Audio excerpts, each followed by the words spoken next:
Hürmetli televizyon köşkler, biz bu hafta bu yani Reyna katilinin tutulgandan keyinki vaziyet haqida Türkiye'de faaliyet edip beriyotgan Şarkı Türkistan Ma'arif ve Hemkarlık Cemiyeti Reisi hürmetli Hidayetullah Oğuzhan bilan suhbat edip beramiz. Özü hazır telefonumuzda. Assalamu alaykum. Aleyküm selam. Hürmetli Hidayetullah hacım, aldı bilan ziyaretimizni qabul qilganliklari uchun ko'pdan-ko'p rahmat etamiz. Ne rahmet ettim. Hidayetullah hacım, hamda sizga ma'lum bu birinci ayning birinci kundagi shu 2017-yili yangi yil kechasi yuz bergan bu voqeadan keyin Turkiyada nurg'unlagan ba'zi bir qism axborotlar mas'uliyatsizlik bilan Uyg'urlarni qaralash bir to'lqini qo'zg'alib nurg'unlagan dunyoning oldi bilan Turkiyadagi Uyg'urlar boshda bo'lish bilan birga dunyoning har qaysi joylaridagi Uyg'urlarimiz haqiqatan sarosimiga tushkunlikka bir xil ko'ngil yerim bo'ldi bu voqeadan keyin. Bu qandaq bo'lar, buni oqibati qandaq chiqadi degandek kunda har xil xabarlarni angladik, har xil xabarlar chiqib turdi. Uyg'ur, Sharq Turkistonlik degandek atalg'ular bilan. Endi bu 16 yanvar kuni kechida oxiri tutilgan bo'ldi. Endi tutilib buning kim ekanligi, qandaq elib borganligi degandek bir qadar burunqidan ko'p ochiq shaklda aniqlangandan keyin Uyg'urlar hech bo'lmaganda bir shaklda uf degan bo'ldi hamda. Ani o'zidan bir millatdan chiqib qolmaganligi uchun. Buning hamda oldi bilan savolni uzatib o'tmay, bu voqeaning bugungi kungacha bo'lgan oraliqda sizlar Turkiyada faoliyat edib berayotgan bir jamiyat bo'lish tutumlar bilan albatta sizlar nurg'unlagan savollarga, nurg'unlagan muxbirlarning nimasiga uchraysizlar. Bu Uyg'urlarga, Turkiyadagi Uyg'urlarga qanday bir ta'sir ko'rsatdi bu voqea? Sualının özüge cevabı geliştin burun. Biz Ma'arif Hemkarlık Cemiyeti ve Şarkı Türkistanlıklar buluştuğumuz ile Hoş. Türkiye'de elip verilatkan her kandak bir terörlük hareketine kat'i red kılıp lanet kılırız. Hoş. Bütün gazap uçkullarımızı bu melun hainlığa çeşmektiniz. Bu Türkiye yalğız Türk 80 milyon Türk halkı emas, 40 milyon Şarkı Türkistan, 350 milyon Türk dünyası, 2 milyar umumi İslam dünyasına nispeten ahirki bir kal'a. Hoş. Türkiye'ye olan ümit, arzu, anlaşında yukarı değilgendek bütün dünya Müslümanlarının Türk ve İslam dünyasının birden bir ümidi olan Türkiye. Bunun için Türkiye'ye bağırlık taşkı düşmanla hücum kılıvatıdı. Taraftan yıkışık terişvatıdı. Biz bu noktada Türkiye halkı bilen 80 milyon halkından yine tuturuz. Türkiye devletinin ama yine tuturuz. Bundan katı ökünmemiz fakirlengen halde biz 80 milyon Türkiye Müslümanlarının kışta tuğallığımızı ifade etmek istedim. Ben şundan bilen birge Türkiye'nin istikrarını, amallıkını, hadircemlikini bozulduğun her kandak bir söz ve hareketini kat'i red kılımız. Hoş. Şuna olan birge bu Reyna kırgınçılığı terörist faaliyeti yüz bergenden keyin bir kısım haddini bilmeydiğin teşvikat sahaları kasten bu Şarkı Türkistan Şarkı Türkistanlıklarını bu işten içine tartışıp getirişti.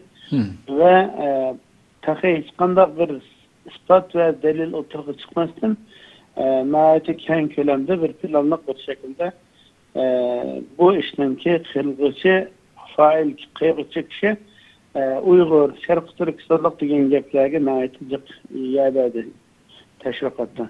Biz bunun karta Türkiye'deki bağlılık Şarkı Türkistanlıklar ve umumi dünya miqyasideki macir Uygur kardeşlerimiz bunun nihayeti katı kaygırıp ciddi bununla bir uç aşkara nihayet inik bir pozisyonda bulduk. Yani bunda bir terörünü elbette kollamaganımızdek karşısında uyum taştak turduğanlığımızı ifade ediyoruz.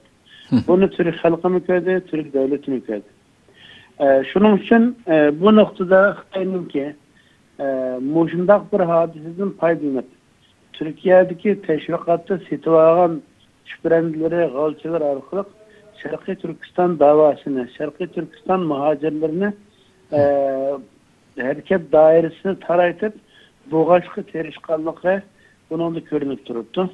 Bunun için biz buna karşı ciddi bir hareket kıldık. Hem ahirki neticede baş cinayetçininki Şarkı Türkistanlık ve Uygur olmaganlığı ortaya çıkandan keyin bununla hatta hükümet sahasideki çoğu şahsiyetlerini bunun bir hatalık bolganlığını, keçirim soğanlığını ortaya çıkardı.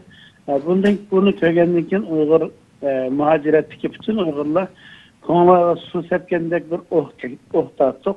Nayeti bundan söyledik. Ama lakin bundan burun veya keyin mi bir millet buluştuğumuzdan bizim aramızdan ses almalar çıkmamdı. Başında bizni yüzümüzü kızıl kılıdığan, yüzümüzü kızaytırdıgan, şundak bir ahvalda koyduğun Uygurlar çıkmamdı değilse, dünyada barlık millette şundak ahvallar boğunu dek, elbette bizim aramızdan mı ses almalar, şundan naçar melun insanların çıkıp karışımı tabii ahval. Hoş hoş. Bunun için İşkitöttal cinayetçi, İşkitöttal hain eblaklının bizim aramızdan çıktıkları işine umumi 40 milyon Şarkı Türkistanlıklığa muhaciretlik yaşayatkan 3-4 milyon Uygur diasporasına yüklep ulanı bunun aslında ilişki terişte hem yol koymayımız hem bununla bütün aklıva içkandak bir normal insan bunu kabul kılmaydı. Bu noktada ne yapaytkanda inşallah bunda bir fitne ehvala bizimki bunda mukaddes tiyi haklık boğan meşru kanunluk bir dava Şarkı Türkistan davası bunda şüphelenme hareketli bilen bunda 3-5 kişininki bunda işte çetlik karışımı bunu karlayamaydı, yok kılamaydı. Bu dava intayin ak halal bir dava Şarkı Türkistan davası. Hoş. Bunun meşruiyeti, kanunluk haysiyetine ve bu davanı elip birişteki haklılıkımızı hiç kaçan yoklatmayımız ve kulumuzdan düşmeydi bu davanın bayrağı. Onun için bundan keyinki ahvalladımı eğer aramızda mühimde hain, melunlar çıkırken bunu devlet cezalaydı. Bu cezanı halkımız, umumi Şarkı Türkistan halkı kollaydı aramızdan. Bunda ses almalarının çıkıp geçişinin tazlanıp geçişi bizne toluma kursan kıldı. Bunun için bu ehval Türkiye'deki bulatma birinci derecede Türkiye'deki muhacirlerini muşu onunla çıkın cereyanı naite sarasımı konulu yerim kıldı naite dilgulduluk endişeler oturup çıktı ama lakin Türk hükümetine ve Türkiye'nin sakçı ve amallık idarelerine hem takdirleyimiz hem rahmet etimiz bulanın ki tirişallık neticesi de bu melun oturuğa çıktı. Bu melunun oturuğa çıkışı bilen birge merkezi bu hareketinin merkezi de bir Şarkı Türkistanlıkның bolmaganlığının isbatlanmaganlığı bizden Şarkı Türkistan halkını intayin suyundurdu. Bu birinci bek mühim.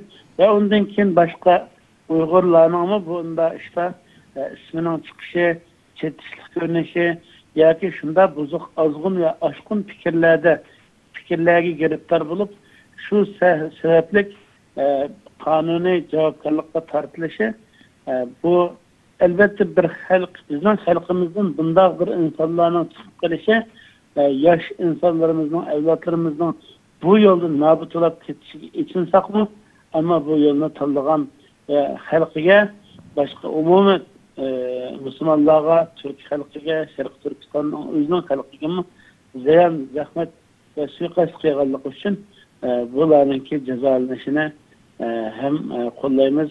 İnşallah bu dava öz yolunda yana Türk halkının kollap kuvvetleşi aslında Türkiye'de ve dünyanın her yerde kanunluk bir şekilde devam kıldı. Bunun işencimiz var. Hoş hoş.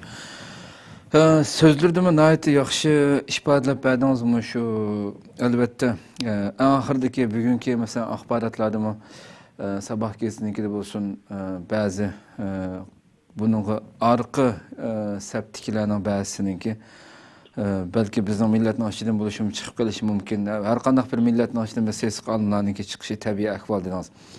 Ama shuncha bola bo'libmi chet elda faoliyat qilayotgan shu bo'libmi Turkiya desak nurg'un tashkilotlarning ustiga ig'ir vazifa tushadigandak shuni his qilyapman. Masalan, buncha bola albatta mushu xalqimiz vatanda nimaga bakrak ehtiyoj qolgan bo'lsa, nimani bakrak yashayolmagan bo'lsa, shu chet elda shunday har xil qaymoqtirg'uchi fikrlarninki kayniga kirib ketib bo'layotgan ishlar haqiqatan echinishli ishlar ko'p masalan chet elda.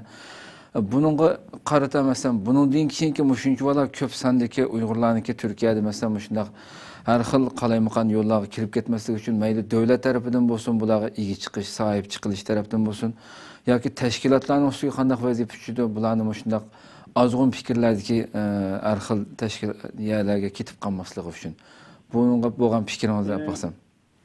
Biz endi bir Sharqiy Turkiston davosini bayrog'ini ko'tarib turgan bir tashkilot bo'lishimiz bilan bu xil Sharqiy Turkiston yoshlarininki, avlodlarimizninki, xalqimizning sog'lom fikr, to'g'ri yo'l ustida yetilib chiqishi, saviyasining yuksalishi, Sharqiy Turkiston davosining taxmin kuchlanishi uchun qo'limizdan kelgancha qattiq tirishchilik ko'rsatdik. Bu to'g'rida oxirgi 5 yil jarayonida Turkiyaga ko'p nurg'un Sharqiy Turkistonlik muhojir yetib keldi. Xo'sh. Buncha insonning kelgan orasida albatta Xitoyninkimi Uyg'urlarning orasini buzish, Uyg'urlarning izzat obro'yini, inovatini to'kish, shuningga o'xshash yana boshqa kunimizda ko'rayotgan yuqorida deyilgan masalalarga o'xshash nachar bir ahvolda Sharqiy Turkistonlikning bo'lib qilishini Xitoy intayin orzu qiladi va bu to'g'rida jiddiy harakat qilayotganligini bilamiz. Xitoy Uyg'urlarni Turkiyada sistish uchun qo'ldan kelishcha imkonlar berishcha qattiq tirishchilik ko'rsatdi va Turkiyada Xitoyning nurg'un odamlari, jasuslari muhojir bo'lib, bo'lib har xil yuz bilan müşahede timsiqlab yürüyordu. Bular intayin sari köp. Ve bunu hem bizim bilip duruyoruz, hem Türkiye devletimi bunu görüp duruyordu, biliyordu. Bunun için bizge barlık Uygur teşkilatları, halkımız intayin sevgili bulaşık ihtiyacı var. Birinci bulup Şarkı Türkistan meselesini, özünün ki hatırcamlıkını, özünün yaşaş imkanları ve hareket kılış dairesini qo'g'dab qilish, kengaytirishga mukallaf. Bunga tirishchilik ko'rsatish kerak. Xo'sh. Bu yoshlarimizningki iddiviy sog'lomligi, to'g'ri yo'lda tutishi, to'g'ri tushuncha fikrga ega bo'lishi uchun albatta burun tirishgandek bundan keyin qattiq tirishimiz va bugun ilib ayta olamanki, 5 yillik nurg'un minglagan muhojirlarning kelishi bilan birga bu ko'rsatgan tirishchiliklarimiz, ustozlarimizning, olimlarimizning, tashviqotchilarimizning, tashkilot rahbarlarining butun tirishchiligi natijada nurg'un qarindoshlarimiz chet elni asosida tunidi, siyosatni, vaziyatni, chet eldagi buzuq ahvolini, oshqunlikni va ozg'unlikni to'g'ri tushunib yetishga imkon yaratdik. Bu to'g'rida biz jiddiy bir o'zgarishga sababchi bo'ldik deyalaymiz. Bu bir cho'ng ustuq. Albatta buni 100 qilib yig'ini bo'lamdi desangiz bunda mumkin emas. Chunki Amerikaga o'xshash, Rossiyaga o'xshash, Turkiyaga o'xshash, yana Yevropaning nurg'un davlat muqtadir kuchli davlatlarning minglagan kishilar shunda ozg'un va oshqun tashkilotlarning quyrug'ida nobud bo'lib ketganini shularni to'samagan holda, butun davlat imkonlari bilan to'samagan holda bizga o'xshash beshi yo'q 200 yıl Xitoy asoratida dafsanda qilingan shunda ojiz bir millatninki hali hamda mushunchalar o'zlarini idora qilib mushunchalar qo'g'day olganligi mencha cho'ng utuq. Onun için bundan ikki to'rtta ses alının chiqishi bilan ham biz qaralanmaymiz. Ko'nglimiz yerim bo'ladi. Birlari buni suiiste'mol qilib yomon niyatga yetishga tirishganligini ko'rib albatta endişe sarosima tushdik. Ammo lekin bu ahvol dunyoning ko'pincha yerda Turkiyada nurg'unlagan shunday terrorlik harakatlar bo'ldi. Buning keyinida o'xshamagan millatlar bor, Türk bor, Kurd bor, Arab bor, hamma yana odamlar bor. Demak, buningla bilan shu millatlar qarlanıp ketmedi. Bütün umumizlik millet qarlanmagan qaraganda inşallah Şarkı Türkistan'ın 40 milyon insanlar mı bunçilek kitaptan ses almanın çıkışı bilen qarlanmaydı, depsendi bulmaydı ve bunun yol koymayımız inşallah kolumuzdan kelişçe bağırlık cemiyet teşkilatla birlik beraberlik içinde takımı bir eğirlik, mesuliyetçilik duygusu bilen inşallah bu kıyın günlerini arkamıza taşlap takımı parlak bolgan, takımı yaxşı günlerge qaratmağımız bunun Allah Teala'dan güç kuvvet tileymiz. Köptün köp rahmet nayet yaxşı içip aydınız. Köptün köp rahmet ziyaretimizi qabul qılğanlığınız üçün. Ömür rahmet eylesin. Rahmet sizə. Allah'a emanet. Allah razı olsun.